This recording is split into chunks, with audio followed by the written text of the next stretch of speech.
அனைவருக்கும் இனிய காலை வணக்கம். அவலில் நிறைய வகைகள் இருக்குது.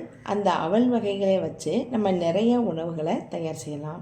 அந்த வகையில் இன்றைக்கி நம்ம பார்க்க போகிறது தான் சிவப்பு அவல் பாயாசம்.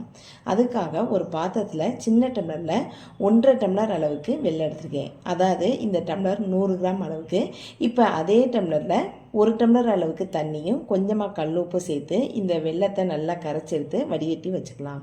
இப்போ ஒரு பாத்திரத்தை அடுப்பில் வச்சு 1 டீஸ்பூன் அளவுக்கு நெய் சேர்த்து சிவப்பு அவல் தலையை தட்டி அதே டம்ளரில் 1 டம்ளர் அளவுக்கு எடுத்திருக்கேன். இப்போ கரண்டி மூலமாக நல்லா இந்த 4 புறமும் இந்த மாதிரி வறுத்துக்கலாம். அதாவது சூடாகணும். நல்லா சூடாகி இந்த மாதிரி வரும்போது அடுப்பை ஆஃப் பண்ணிவிட்டு ஒரு சின்ன மிக்ஸி ஜாரில் போட்டு நைஸாக இல்லாமல் இந்த மாதிரி நெருன்னு அரைச்சி எடுத்துக்கணும். இப்போ அதே பாத்திரத்தை அடுப்பில் வச்சு அதே டம்ளரில் 3 டம்ளர் அளவுக்கு பசும்பால் நல்லா காய்ச்சின பால் தான் எடுத்துருக்கேன். தண்ணி சேர்க்கல, இதை சேர்த்துக்கலாம். இப்போ இதோடையே நம்ம அரைச்சி வச்ச அவலையும் சேர்த்துக்கலாம். இப்போ ஒரு கரண்டி மூலமாக இதை கிண்டி விட்டுக்கலாம். நல்லா கட்டி விடாமல் இந்த மாதிரி கிண்டி விட்டுங்க. அதே டம்ளரில் 2 டம்ளர் அளவுக்கு சாதாரண தண்ணி தான் சேர்த்துருக்கேன்.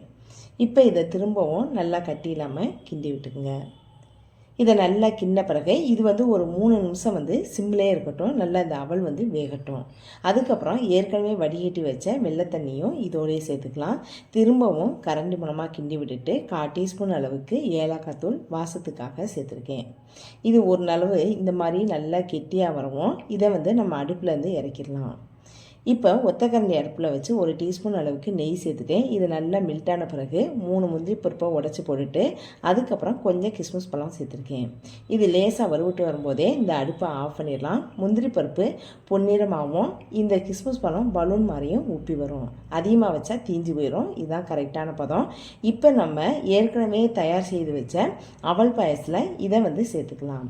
இப்போ சூப்பரான சுவையான ஹெல்த்தியான சிவப்பு அவல் பாயாசம் ரெடி ஆயிடுச்சு. இதை கிருஷ்ண ஜெயந்தி மட்டுமல்ல, குழந்தைகள் விரும்பி கேட்கும் போதும் ஈஸியாக நம்ம செஞ்சிடலாம். தேங்க்ஸ் ஃபார் வாட்சிங்.